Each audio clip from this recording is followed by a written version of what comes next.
তেজপুৰৰ ঐতিহ্যমণ্ডিত দৰং মহাবিদ্যালয়লৈ এক আনন্দৰ খবৰ কঢ়িয়াই বিশ্ববিদ্যালয় অনুদান আয়োগে মহাবিদ্যালয়খনক স্বায়ত্তশাসিত মৰ্যাদা প্ৰদান কৰাত আজি মহাবিদ্যালয়খনত শোণিতপুৰ সমষ্টিৰ সাংসদ ৰঞ্জিত দত্তৰ উপস্থিতিত এক আনন্দময় পৰিৱেশৰ সূচনা হয়।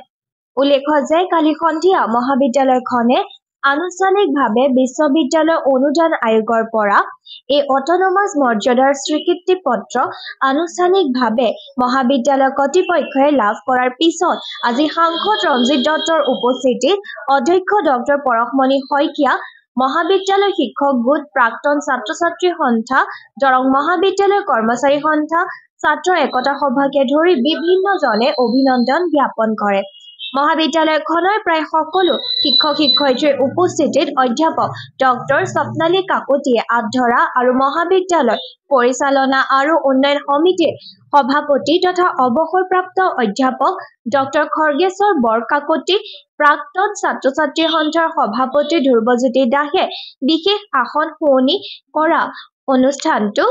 অধ্যাপক ডক্টৰ পৰশমণি শইকীয়াই আদৰণি ভাষণ প্ৰদান কৰি এখন অটনমাস কলেজৰ মৰ্যাদা থাকিব লগা সকলোবোৰ সুবিধাৰ পিছতে বিশ্ববিদ্যালয় অনুদান আয়োগে এই মৰ্যাদা প্ৰদান কৰাত আহ্লাদিত হৈছো বুলি কৈ এনেদৰে মন্তব্য কৰে। আমাৰ অতি গৌৰৱৰ কথা আমাৰ দৰং মহাবিদ্যালয়ে UGCৰ অটনমাস ষ্টেটাছ স্বায়ত্তশাসিত মৰ্যাদা কালি আনুষ্ঠানিকভাৱে আমি লাভ কৰিছোঁ আৰু ইতিমধ্যে UGCয়ে এই পত্ৰ আমাৰ গুৱাহাটী ইউনিভাৰ্চিটি ৰেজিষ্ট্ৰাৰলৈ প্ৰেৰণ কৰিছে আৰু আমালৈ এটা কপি দিছে। অৰ্থাৎ 2025 বৰ্ষৰ পৰাই 25-26 বৰ্ষৰ পৰাই আমি অটনমাস ষ্টেটাছ আৰু সেইমতে আমি কাম কাজ আৰম্ভ কৰিব লাগিব। আমাক মুঠ 5 বছৰৰ কাৰণে এতিয়া অটনমাস ষ্টেটাছ দিছে 2030লৈ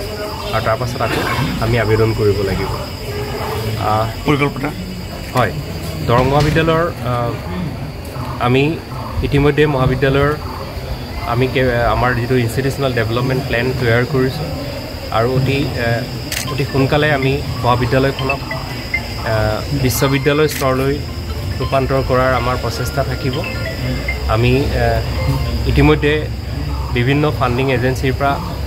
মহাবিদ্যালয়খনৰ আন্তঃগাঁথনি ইম্প্ৰুভ কৰাৰ ক্ষেত্ৰত সহায় সহযোগিতা পাইছোঁ। অলপতে আমি DST department of science and টেকন'লজিৰ পৰা ফিষ্ট আমি পাইছোঁ। FIST আমি 70 লাখ টকাৰ 3টা বিভাগৰ কাৰণে আমি পাইছোঁ, বটানী, জুলজি আৰু জিঅ'গ্ৰাফী। আৰু DBT আৰু আন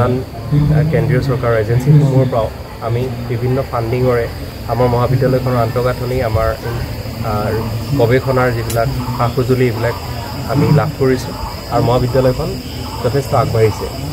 PG খোলাৰ কাৰণে অসম চৰকাৰে ইতিমধ্যে আবেদন জনাইছোঁ আৰু অসম চৰকাৰৰ অনুমতি লাভ কৰিলে আমি প্ৰায় সকলোবিলাক বিভাগতে আমি পোষ্ট গ্ৰেজুৱেট কোৰ্চেছ আৰম্ভ কৰিবলৈ বিচাৰিম অতি সোনকালে। আৰু মহাবিদ্যালয়খনক আমাক আৰু এটা কেম্পাছৰ কাৰণে ইতিমধ্যে আমি অসম চৰকাৰক আবেদন জনাইছোঁ।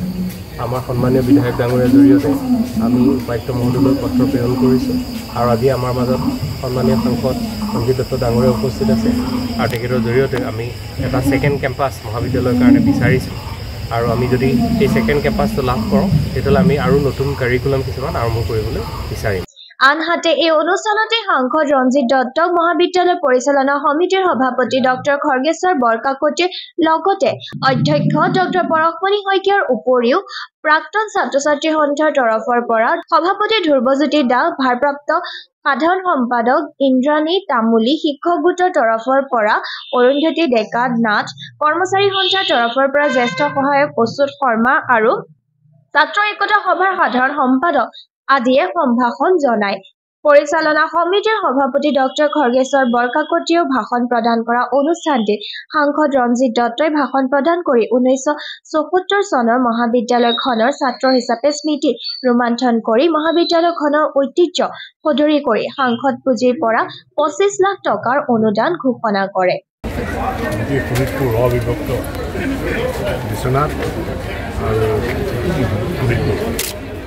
দৰং খুব এটা ভাল নিউজ যে আমাৰ UGCয়ে এই মহাবিদ্যালয়খনত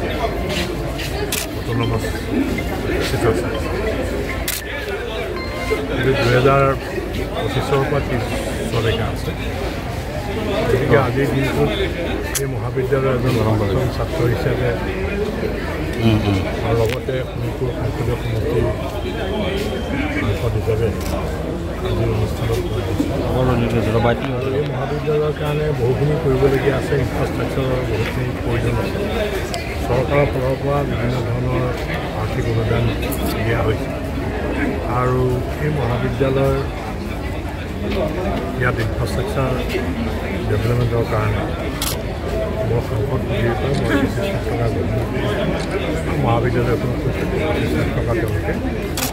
ভাল কামত তেওঁলোকে খৰচ কৰক আৰু মহাবিদ্যালয়খনৰ ভৱিষ্যতেও ইয়াৰ একাডেমিক ছাইডটো মই উন্নতি কামনা কৰিছোঁ যে আমি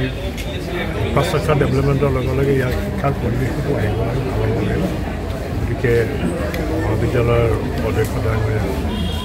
তেখেত বহুত পজিটিভ কিন্তু মহাবিদ্যালয়ৰ ভৱিষ্যত উজ্জ্বল